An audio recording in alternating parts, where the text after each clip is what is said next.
অনেক তথ্য আপনারা পাবেন, শুনবেন, যা মাহফিলে গেলে পাওয়া যাবে না। মাহফিল শুধু চিল্লা পাল্লা, আর কি চিল্লা চিল্লি, যেন যুদ্ধ বেঁধে গেছে, ফ্যাসিস ফ্যাসিস যুদ্ধ বেঁধে গেছে, কিন্তু আসল কথা কিচ্ছু না, পালাম না কিছু। প্রধান অতিথির কথাটা ভালো লাগলো, কিন্তু আগে যারা বলেছে একটা আয়াতও পড়িনি, একটা হাদিসও বলিনি, একটা হাদিস বলেছে তাও ভুল। আমি হাদিসটা লিখে তার কাছে দেওয়ার জন্য লিখে রাখেছিলাম যে দেখো তোমার হাদিস পড়া এই হয়েছে, হাদিসটা ভুল। আমি রাবি সহ সেটা লিখে রাখেছি, এবং তার কাছে দেখার কোনোদিন আমি বলবো তোমার হাদিসটা ভুল বলেছ, সই করে নাও। এইভাবে মানুষের কাছে ধোঁকা দিয়ে পয়সা নিয়ে নাও, এটা ঠিক নয়। আপনাদের সামনে একটা আয়াত তেলাওয়াত করেছি, কুরআনুল কারীমের 10 এবং 11 নম্বর 2 পারার ভিতরে এই সূরাটা আছে। এই সূরাটার নাম হলো সূরা তওবা। কি নাম? সূরা, শোনেননি আপনারা? কি নাম? সূরা তওবা। এই সূরাটার নাম কি? আর বলেন না, সূরা তওবা। এই সূরাটার নাম কি? সূরা তওবা। বললে কি গুনাহ হবে? যদি গুনাহ তাহলে আমি আর বলবো না, চুপ থাকি। এই সূরাটার নাম কি? তওবা। ছোট্ট একটা আয়াত আমি আপনাদের সামনে তেলাওয়াত, ছোট্ট আয়াত। আয়াতটা শুনুন। বিসমিল্লাহির, সরাসরি আমি কোরআনের দিক ভিতরে চলে যাচ্ছি। বিসমিল্লাহির রহমানির রহিম। ইয়া আইয়ুহাল্লাযীনা আমানুত্তাকুল্লাহা ওয়া কুনু মা'আস সাদিকিন। বলুন আল্লাহু আকবার। এই সূরা তওবাটা এটা 11 পারার ভিতরেও আছে, 10 পারা আছে। আমি যেটা পড়েছি এটা 11 পারার ভিতরে। এই সূরার ভিতরে 129টি আয়াত আছে। কয়টা আয়াত আছে? আমি যে আয়াতটা তেলাওয়াত করেছি এর সংখ্যা হলো 119। কত নম্বর আয়াত? 119 নম্বর আয়াত আপনাদের সামনে আমি তেলাওয়াত করেছি। এরপরে কথা বলবো, এরপরে হাদিস দিয়ে ব্যাখ্যা করে আপনাদের কাছে অল্প সময়ের ভিতরে, যা সময় আছে ইনশাআল্লাহ আজিজ এর ভিতরে আমি কথা শেষ করব। আমা তৌফিক ইল্লা বিল্লাহ, আলাইহি তাওয়াক্কালতু ওয়া ইলাইহি উনীব। সকলে বলুন আল্লাহুম্মা আমিন। या रब ये इल्तिजा है अगर तू करम करे, ओ बत से जबा को जू दिल पर आसर करे। কবি বলছেন ইয়া রব ये इल्तिजा है, এটাই তো আমার প্রার্থনা। ये रब ये इल्तिजा है अगर तू करम करे, যদি আপনি আমার প্রতি দয়া করেন, আমার ইচ্ছা, আমার আশা, যদি আপনি আমার প্রতি দয়া করেন, ও বাচ্চে জবাক, ওই কথাগুলো আমার জবান থেকে আপনি বের করে দিন। জু দিল পর আসর করে, যা মানুষের অন্তরে আসর করে। বলুন সুবহানাল্লাহ।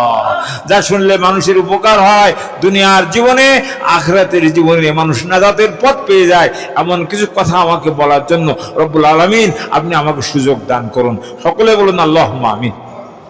বন্ধুরা আমার, আল্লাহ বলছেন ইয়া আইয়ুহাল্লাযীনা আমানু, হে ঈমানদারগণ। কাদেরকে ডেকে বলছেন? ঈমানদারদেরকে। কাদেরকে? ঈমানদারদেরকে। ও রাস্তার লোক না, হিন্দুদেরকে নয়, বৌদ্ধদেরকে নয়, খ্রিস্টানদেরকে নয়, ইয়া আইয়ুহাল কাফিরুন, কাফিরদেরকেও নয়, ইয়া আইয়ুহাল মুশরিকুন, মুশরিকদেরকে আল্লাহ ডাকছেন না। ডাকছেন কাদের?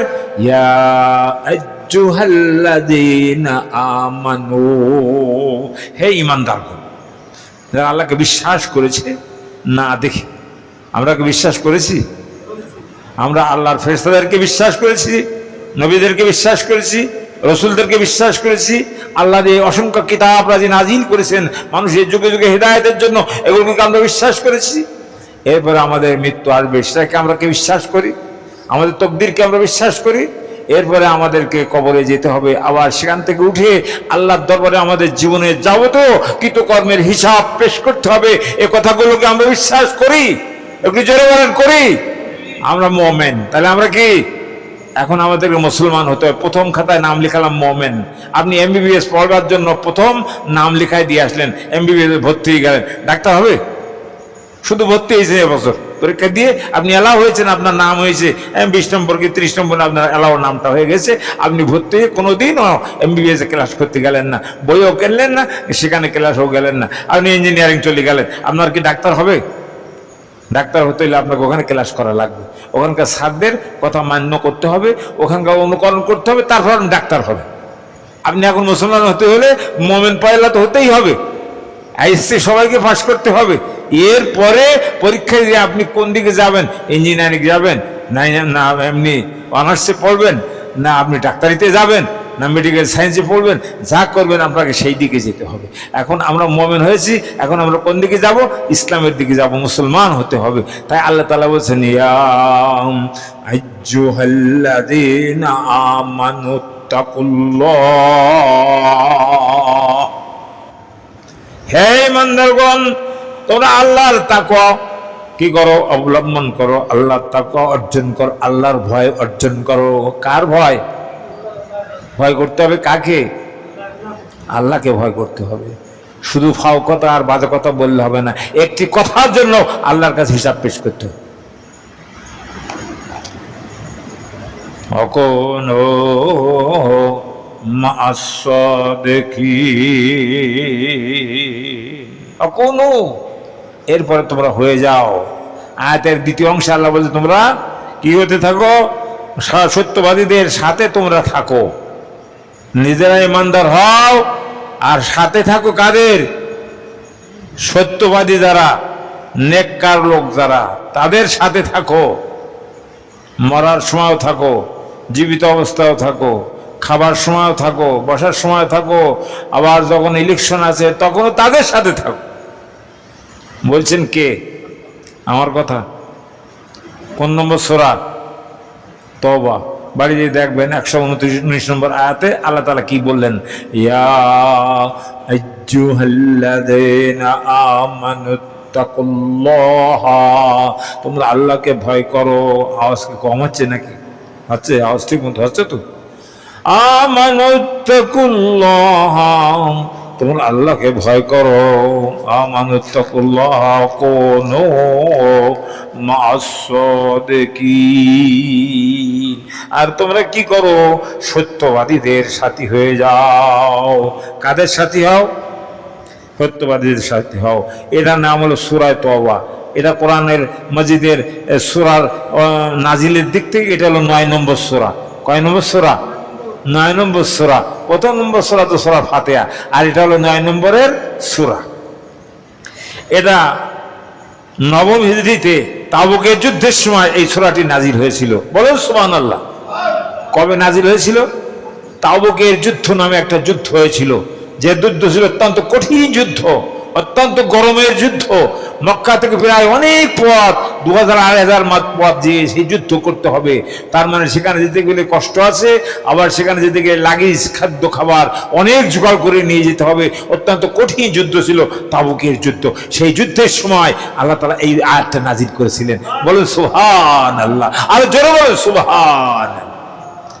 এরপরে এই সূরাটা মাদানী সূরা।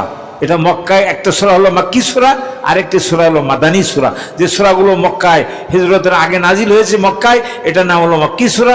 আর যে সূরাগুলো মদিনায় যে নাজিল হয়েছে, হিজরতের পরে নাজিল হয়েছে, সেটা হলো মাদানী সূরা। তাহলে এই সূরাটা কি সূরা? মাদানী সূরা। মানে মদিনা শরীফে যে এই সূরাটা আল্লাহর নবীর কাছে নাজিল হয়েছিল। একটু বলেন সুবহানাল্লাহ।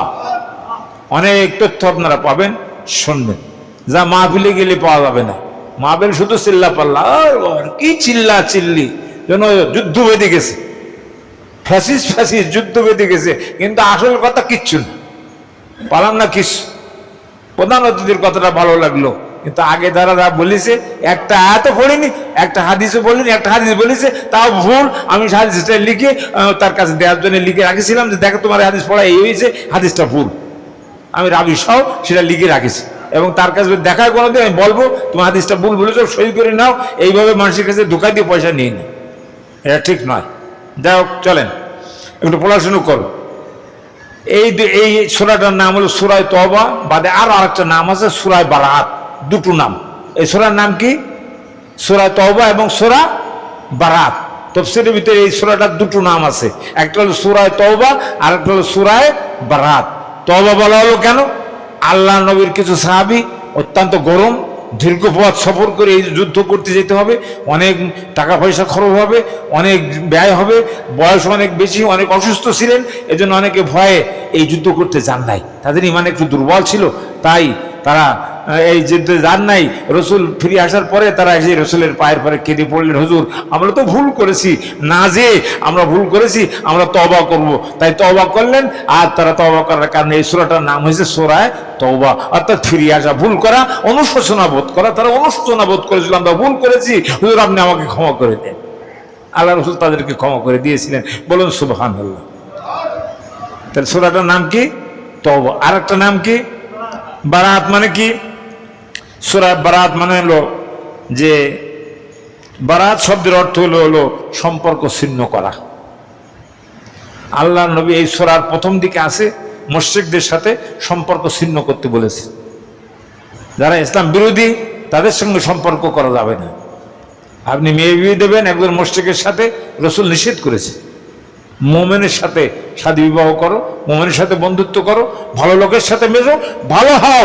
তুমি যদি ভালো লোকের সাথে মেশো, তোমার সেই লোকটা, খারাপ লোকটাও তোমার সাথে মিশে ভালো হয়ে যাবে। আর তুমি যদি মন্দ লোকের সাথে মেশো, সিগারেট খাগো লোকের সাথে মেশো, বিড়িখোরের সাথে মেশো, গাঁজাখোরের সাথে মেশো, আর যারা এই খেলায় দোকানে এরকম কি খেলে, ওই খেলা আলাদের সাথে বসাবসি করো, একদিন দুই দিন বসতে বসতে তোমাকে ওই খেলায় খেলাবে, ওই জুয়া খেলায় তোমাকে বসাই দেবে। অর্থাৎ মন্দ লোকের সাথে যেও না, ভালো লোকের সাথে যাও। অকুনো মাসাদিকিন, তোমরা সত্যবাদীদের সাথী হয়ে যাও। কাদের সাথী হবে? সত্যবাদীদের সাথী হও। আল্লাহ তাআলা সেই জন্য ওই সমস্ত লোকেরা বুঝতে পেরেছিলেন, তাই মুশরিকদের সাথে সম্পর্ক ছিন্ন করার কথা এখানে বলা হয়েছে বলে এই সূরাটার নাম বলা হয়েছে সূরাতুল বারাত। কি নাম? আর আগে বলা হয়েছে সূরাতুত তাওবা। কয়টা নাম? দুটো নাম মনে রাখবেন সবাই।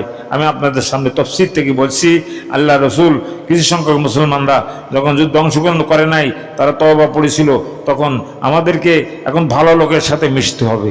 ভালো হতে হলে ভালো সঙ্গ লাভ করতে হবে, আর খারাপ হতে হলে খারাপ লোকের সাথে মিশলে কোনো অসুবিধা নেই। আপনারা কি ভালো হতে চান? দেখুন আল্লাহ নবী কি বলেছেন, আমি সে হাদিসটা আপনাদেরকে একটু শোনাবো।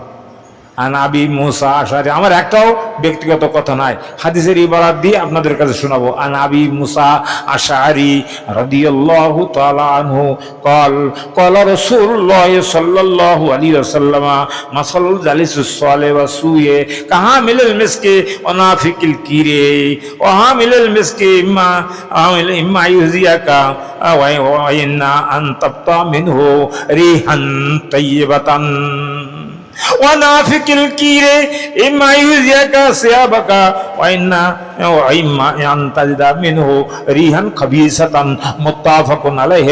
হাদিসটি বুখারী এবং মুসলিম থেকে আপনাদের সামনে আমি নিয়ে এসেছি। একটু জোরে বলুন সুবহানাল্লাহ। আমার কথা না রাসূলের কথা? হাদিসটা কি ভুল বললাম না ঠিক বললাম? হাদিসের রাবী শুনেছেন কে? হযরত আবু মুসা আশআরী রাদিয়াল্লাহু তাআলা আনহু, এবং হাদিসটি মুত্তাফাকুন আলাইহি, বুখারী শরীফেও আছে, মুসলিম শরীফেও হাদিসটা আছে। একযোগে বুখারী মুসলিম হাদিসটি বর্ণনা করেছেন, তাহলে ভুল হওয়ার কোনো সম্ভাবনা নাই। বলুন সুবহানাল্লাহ। ইনি বলছেন মাসালুল জালিসুস সালেহ, সৎসঙ্গ যদি কেউ যায়, সৎ লোকের সাথে যদি কেউ মেশে, তাদের উদাহরণ কেমন হবে, আর অসৎ লোকের সাথে যদি কেউ যায় তাদের উদাহরণটা কেমন, আল্লাহ রাসূল উদাহরণ পেশ করেছেন হাদিস দিয়ে। সৎসঙ্গ লাভ করলে কি হবে আর অসৎ সঙ্গে গেলে কি হবে? সৎসঙ্গ স্বর্গবাস, আর অসৎ সঙ্গ হলো সর্বনাশ। আপনার কোন সঙ্গে থাকবেন? সৎসঙ্গে থাকবেন না অসৎ সঙ্গে যাবেন? সৎসঙ্গের সাথে আমরা থাকবো, সৎ মানুষের সাথে আমরা চলবো। কিন্তু এমন এক সময় আসে যে সময় সৎ লোককে আমরা চিনি না, কারণ রাতের বেলা এসে যখন 1000-1500 টাকা দিয়ে যায়, একটা খাসির 1 কেজি খাসির দাম যখন দিয়ে যায়, তো খাসির গোস্তের দাম, তখন আমরা সব রাত্রিবেলায় ওই সব সঙ্গের মধ্যে আমরা চলে যাই, এদের কথা আর মনে থাকে না। কিন্তু আল্লাহ তাআলা রাসূল বলছেন যে তোমরা সৎ লোকের সঙ্গে হয়ে যাও। মাসালুল জালিসুস সালেহ, সলের উদাহরণ দিতে গিয়ে রাসূল বলেছেন সৎসঙ্গের উদাহরণ দিতে গিয়ে আল্লাহ নবী বলছেন সৎসঙ্গটা কেমন। জালিসুস সালেহ সুয়ে এবং অসৎসঙ্গের উদাহরণ রসুল পেশ করেছেন। কেমন? হামিলুল মিসকে, কস্তুরী বিক্রেতার মতোই সৎসঙ্গ হলো কস্তুরী বা আতর বিক্রেতার মতো। বলুন সুবহানাল্লাহ। যারা আতর বিক্রি করে আপনি যদি তাদের কাছে যান তাহলে আপনাকে এমনিতেই একটু আতর লাগাই দেবে। ঈদের সময় যখন ওই মসজিদ রোডে যান দেখবেন ওখানে গেলে হ্যাঁ ঈদের মাখামাখি বলে আপনার হাতে একটু আতর লাগাই দেবে। আমিও সকালবেলা এসে আতর লাগাই দিয়েছি, সেন্ট দিছি না দিইনি? গন্ধ লাগে না? খারাপ গন্ধ লাগে?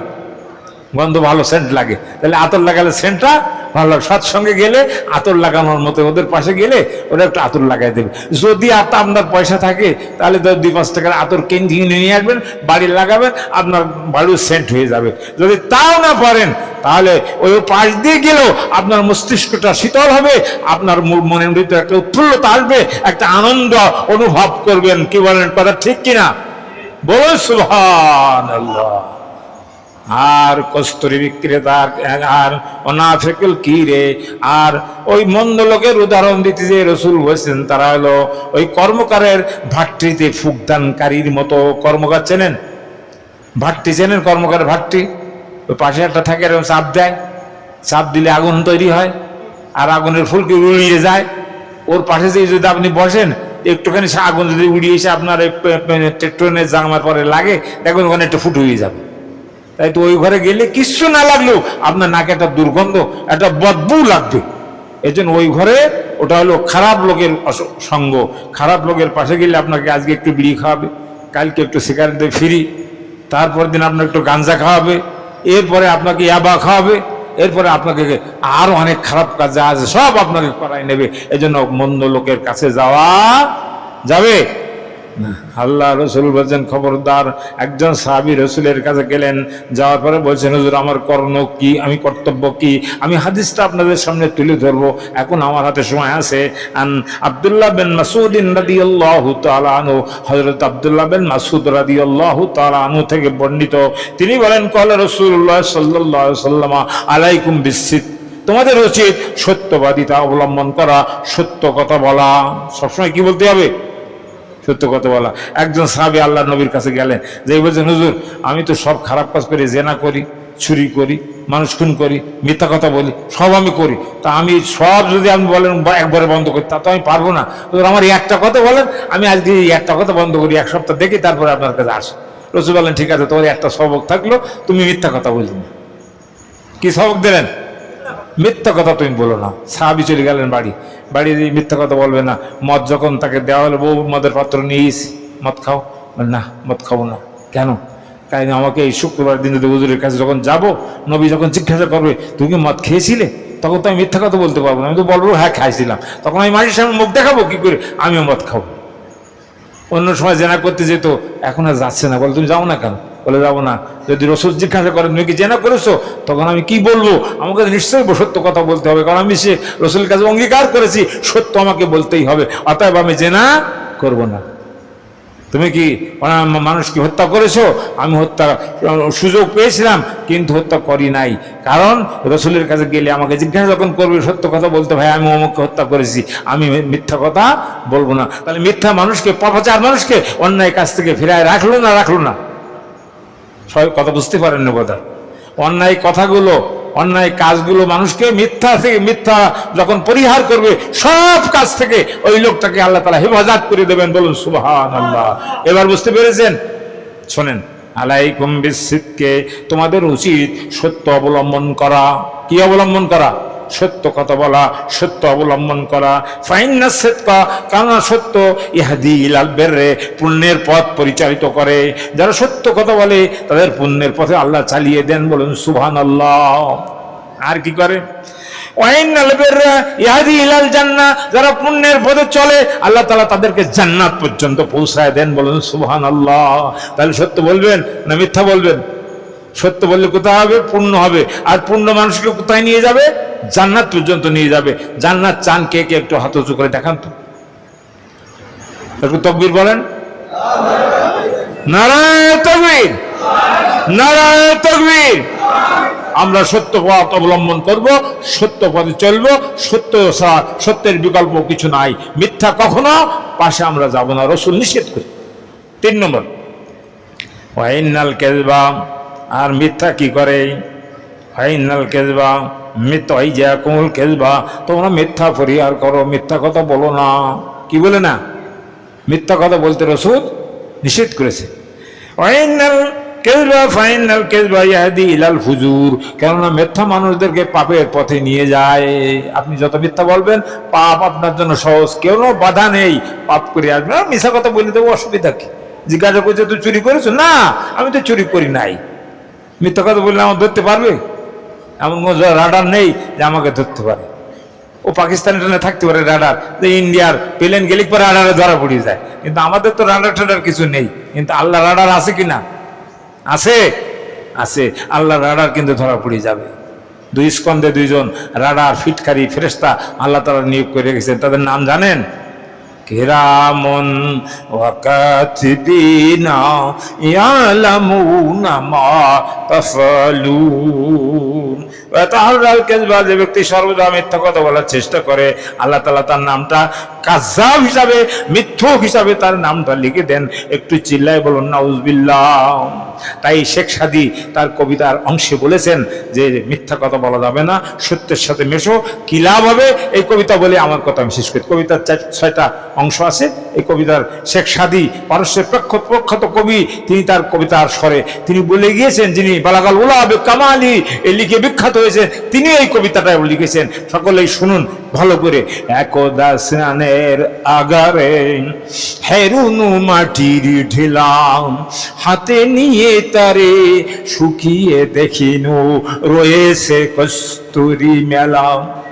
কইনু তারে কস্তুরি তুমি, তুমি কি আতর দান, তোমার গাইতে সুবল ভরা, তুমি কি গুলিস্তান।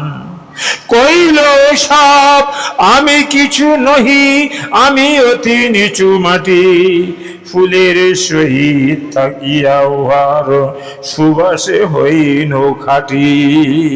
বলুন আল্লাহু আকবার।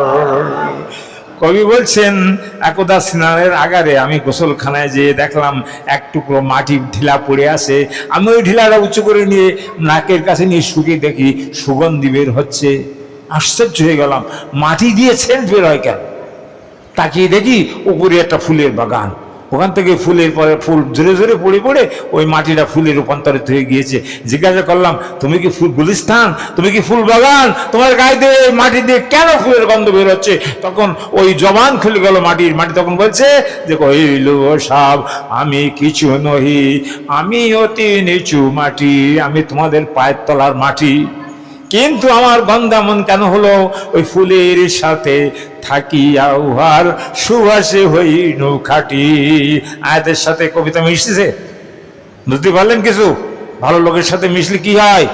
সুবাসে খাঁটি হওয়া যায়, ভালো হওয়া যায়। এই জন্য যখন আমাদের সময় আসবে ভালো লোকের সাথে মিশতে হবে। অন্যায়খোর, চুগলখোর, সুদখোর, ঘুষখোর, লুটতারাজখোর, মানুষের মাল যারা লুটতারাজ করে খায় তাদের সাথে মিশবেন না? যারা আল্লাহর কথা বলে, নামাজের কথা বলে, তাহাজ্জুদের কথা বলে, তাদের সাথে মিশবেন। আপনাদের পরে ছেড়ে দিলাম। এই বলে আমি আমার কথা এখানে শেষ করছি। ওয়া আখিরুদ দাওয়ানা আলহামদুলিল্লাহি রাব্বিল